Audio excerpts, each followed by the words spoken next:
মাত্র 5 মিনিটের না মুসমুসে যদি নাস্তা বানাই এলাম তাহলে কিরম হয় কন্ত। আসসালামু আলাইকুম, আনাইবাকে ভালো আছেন? আশা করি আনাইবাকে ভালো আছেন। আই আলহামদুলিল্লাহ আনগো দাও ভালো আছি। যারা যারা অনার ভালো করে পেজটা ফলো করেন অবশ্যই ফলো করে দেবেন। ইউটিউব চ্যানেল থেকে দেখলে অবশ্যই ইউটিউব চ্যানেলটা সাবস্ক্রাইব করে বেল আইকনটি বাজিয়ে দিবেন। প্রথমে আয়োগে ডিম ভাঙিলেছি, ডিম ভাঙিলে অনাহার দিয়ে দিছি, চিনি চিনি দিয়ে অনাহার দিছি, লবণ লবণ দিয়ে আবার দিয়ে দিছি আটা, আটা দিয়ে আবার হালকা হালকা করে মাখতে হইব। হালকা হালকা করে হাতের মাধ্যমে মাখতে পাই, অল্প করে বানাই, বেশি বানাইতাম না। যারা তাড়াতাড়ি করে বা নাস্তা বানাইতেন চান এবং কি অনেকদিন ধরে বয়মের মধ্যে রাখিয়া দিতেন চান, তারা এই নাস্তাটা অবশ্যই বানাই রাখেন। অনেকদিন ধরে আনারা ঘরে রাখি দিতে পারবেন, কোনো সমস্যা নাই। আর এই নাস্তাটা খাইতেও খুব মজা, বানাইতেও সময় লাগে না, খাইতেও সময় লাগে না। যখন আনের দুগা মন চাইব দুগা দুগা করে মুহদি খাইতে পারবেন। আর কাছে খুবই ভালো লাগছে, আমি এই জন্য অনেকগুণ বানাই রাখছি। আগেও একবার বানাইছিলাম, তাই আবার আন্নাগর লগে শেয়ার করে নিলে বানাই লইলাম। কাইলো আবার সুন্দর করে অগ্গা রুটি গোল করে বানাই লেবেন। বানাইলে আবার সাফা লই লেবেন, সাফার মধ্যে হালকা একটু তেল দিয়ে এরম ভাবে সাদের লাইন বানাই লেবেন। সাদের লাইন অগ্গা করে বানাই লইলে আনে বেগুনটা এরম ভাবে বানাই লইতে পারবেন। সাফা বানানে চাইলে অনেক বড় পাবো, বানাই লইতে পারেন। আই ছোট ছোট করে বানাইছি, এবার আই ছোট ছোট করে দিয়ে হয় না, তাই এবার পিস পিস করে ছুরি দিয়ে লইছি। যান তাড়াহুড়া করি হয়, তাড়াহুড়া করে বানানো এইভাবে লইছি। দেখছেন কত তাড়াতাড়ি হয়ে গেছে, কত তাড়াতাড়ি অনলে এরম ভাবে দিছি। কতটুকু আই কিন্তু কেন দুগা বেকিং পাউডারও দিছি, আনারা দুগা বেকিং পাউডারও দিবেন। আই কিন্তু কইতে ভুলিয়া গেছি, কারণ বেকিং পাউডার দিলে এখানে একটু হুলবো এবং মচমচ হইব। দোনোটাই বেকিং পাউডারের কাম করে। আন দিয়ে দিছি তেল, তেল দিয়ে আবার অগ্গা করে বেগুন দিয়ে দিছি। দেখছেন নি আনারা কত সুন্দর করে দেন হুলি উঠতেছে অগ্গা করে। আই দলা হয়ে গেছে, দলা অনেক হারে বেগুন দিয়ে দিছি, কিন্তু এখানে আস্তে আস্তে তালে মিটে ছুটি যাইব।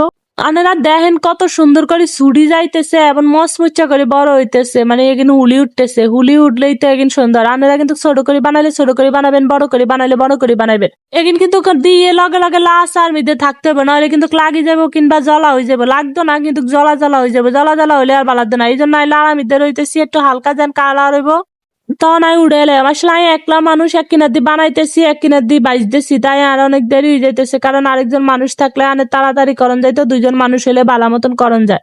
এখান দিয়ে যখন আরেকদিন ভাজা ভাজা হয়েছে সুন্দর করে, আরো একটু কালার হইব, তো আমি হেগিনে লাই থুই দিছি। থুই দিয়ে আবার আরোগ্য রুটি বানাই লাইতেছি। রুটি বানাই রুটি গোল করে লইতে হবে। এক কিনার দিয়ে আমি বাজি, আর কিনার দিয়ে রুটি বানাই। একলা মানুষ হলে যা হয় আর কি। এখান থেকে সুন্দর বাজা বাজা হয়ে যাইতেছে, আর এখান দিয়ে রুটি কিন্তু গোল করে লইতেছি এবং কাইটা কাইটা লইতেছি, কারণ এগিনের হরে তারপর এগিন দিতে হবে। আবার সুন্দর করে যখন বাজা বাজা হয়েছে তখন আমি উড়ে লাইতেছি প্লেটও।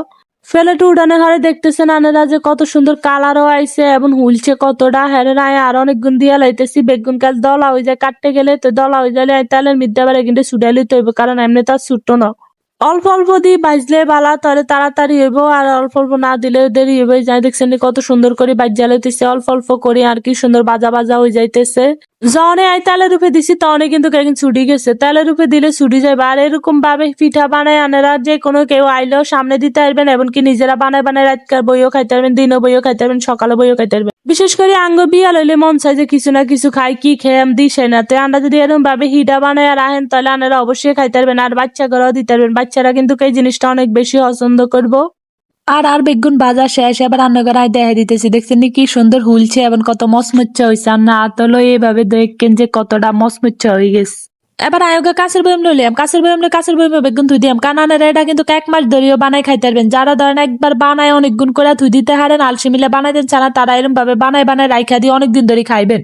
আর এই পিঠাগুলো শর্টকাটের জন্য অনেক বেশি ভালো। আর কাছে খুবই ভালো লাগছে, আমি নিজে বানায় রাখছি। এবার আর হোলাও যেন খাইতে পারে, কারণ আর হোলা কতক্ষণ হরে কয় আম্মু খিদা লাগছে কি খাইম, আম্মু খিদা লাগছে কি খাইম। তার চেয়ে এটা ভালো হইব যে ওলাই নিলে বানাইথন। এইভাবে বয়মো থুই দিলে কিন্তু কান্নাকে একটুও তেনাইতো না, বালা মতন আনেরা থুই দিলে দেখবেন যে যেরুম থুইছেন হেরুম মচমচা থাকবো। আনেরা কারা কারা বানাইছেন আর কারা কারা বানাইতেন চান অবশ্যই জানাবেন। আমিও বয়মো করে থুই দিছি। আল্লাহ হাফেজ।